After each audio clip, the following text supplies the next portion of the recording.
Sir अभी just एक article पढ़ रहा था जिसके अंदर लिखा था कि इंडिया में एवरेज सैलरी 32,000 रुपीज़ है।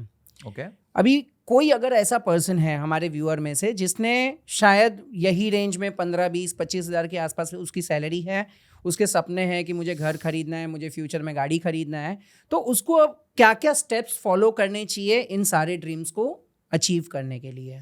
देखिए, सबसे पहला उसको जो स्टेप लेना चाहिए वो गोल बेस्ड इन्वेस्टिंग स्टार्ट कर देनी चाहिए। गोल बेस्ड इन्वेस्टिंग के लिए उसको ना लेजिटिमेट गोल्स बनाने चाहिए। वो बोले मेरी तनख्वाह 25,000 है पर मुझे जो है जी मर्सिडीज खरीदनी है 3 साल बाद, it's not possible. Correct. Fair assumption करो।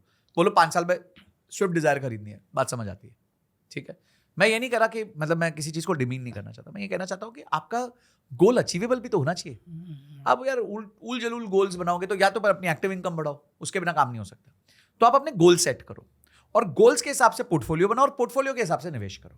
That's it. इसके अलावा और कोई सजेशन नहीं है मेरी तरफ से। It is as simple as that. मैंने भी यही किया है, इसी के थ्रू वेल्थ बनाई है।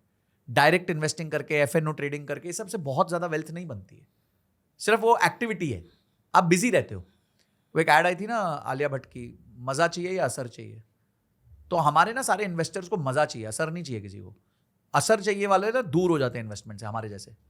दूर रहो यार, ये अपने आप होता रहेगा, कंपाउंड होता रहेगा, कंपाउंड होता रहेगा। तो कोई भी व्यक्ति आज अगर यंग है, 25,000 की तनख्वाह से स्टार्ट कर रहा है, तो अपने गोल्स बनाओ और गोल्स बना के उनके लिए एक इन्वेस्टमेंट पोर्टफोलियो बनाओ और उसमें निवेश करते रहो। एक फोकस जिंदगी में रखो। अगर आप अपनी तनख्वाह साल की 10-20% से नहीं बढ़ा पाए तो आप वैसे भी जीने लायक ही नहीं बचोगे कुछ सालों बाद, क्योंकि इतनी इन्फ्लेशन भाग चुकी होगी कि आपकी बेसिक इनकम से आप अपनी बेसिक कॉस्ट नहीं कवर कर पाओगे। तो अगर आज आप 25,000 कमा रहे हो, अगले साल आपका 30 होना चाहिए, उसके अगले साल 35 होना चाहिए, उसके अगले साल 45 होना चाहिए। ये आपको फोकस करना पड़ेगा, उसमें ऑप्शन ही नहीं है आपके पास, नहीं तो आप बहुत बेकार जिंदगी में आ जाओगे। मेरे को आज भी याद है कि ये जो दूध आज 60-65 रुपए लीटर हो गया है, ये 5 साल पहले 32-34 रुपए लीटर था। अगर आप इसका कंपाउंडिंग निकाल लो तो 12-13% से इन्फ्लेशन कंपाउंड हुआ है। दूध, बेसिक एलिमेंट ऑफ लाइफ, जो हम दूध पीते हैं। अंडे जो है, जो काफी लोग खाते हैं, मैं तो नहीं खाता चलो, बट अंडे जो है, वो बड़ी हंसी आई थी मेरे को देख के कि 10 साल में जितने पैसे के आप 6 अंडे खरीद सकते थे, अब आप 2 ही अंडे खरीद सकते हो उतने पैसे के। तो कितनी इन्फ्लेशन हो गई, डबल से ज्यादा इन्फ्लेशन हो गई। तो 9-10% तो इन्फ्लेशन है आपकी बेसिक गुड्स की। तो आपको अपनी तनख्वाह, अपनी इनकम, अपना व्यवसाय 10% से बढ़ाना पड़ेगा, तभी जाके आप ये सिनेरियोज में आप सक्सेसफुल हो पाओगे। इनके गोल्स को किस तरीके से डिवाइड करें? गोल्स को डिवाइड करिए। गोल्स का मतलब होता है, हम कहते हैं इसको स्मार्ट गोल। स्मार्ट गोल का मतलब होता है स्पेसिफिक, बहुत स्पेसिफिक गोल होना चाहिए आपका, ठीक है। कि मुझे गाड़ी खरीदनी है, मेजरेबल, मुझे 10 लाख की गाड़ी खरीदनी है, ठीक है। अचीवेबल, जैसे मैंने कहा 25,000 की तनख्वाह से 3 साल में मर्सिडीज तो आने से रही, करेक्ट। 70 लाख की कोई गाड़ी नहीं ले पाओगे, करेक्ट, ठीक है।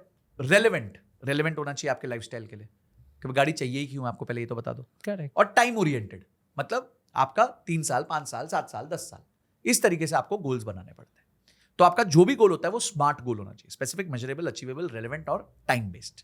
तो जो भी गोल बनाओ स्मार्ट बेस्ड। एक मैं आपको एक किस्सा सुनाता हूँ। एक जैनेटर था, जैनेटर पता है, जो झाड़ू पोछा मारता है यूएस में। वो 14 साल की उम्र में झाड़ू पोछा मारने लग गया। अब उसका कुछ पैसा बच जाता था, पैसा उठा के S&P 500 पैसिव इंडेक्स फंड में डाल देता था।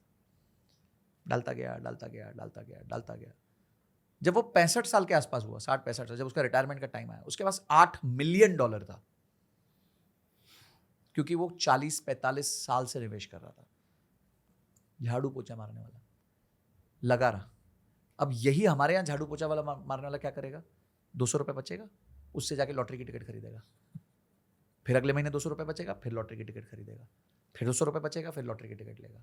फिर थोड़ी इनकम बढ़ जाएगी, 500 हो जाएगा, 500 हो जाएगा, फिर लॉटरी की टिकट लेगा। क्यों भाई?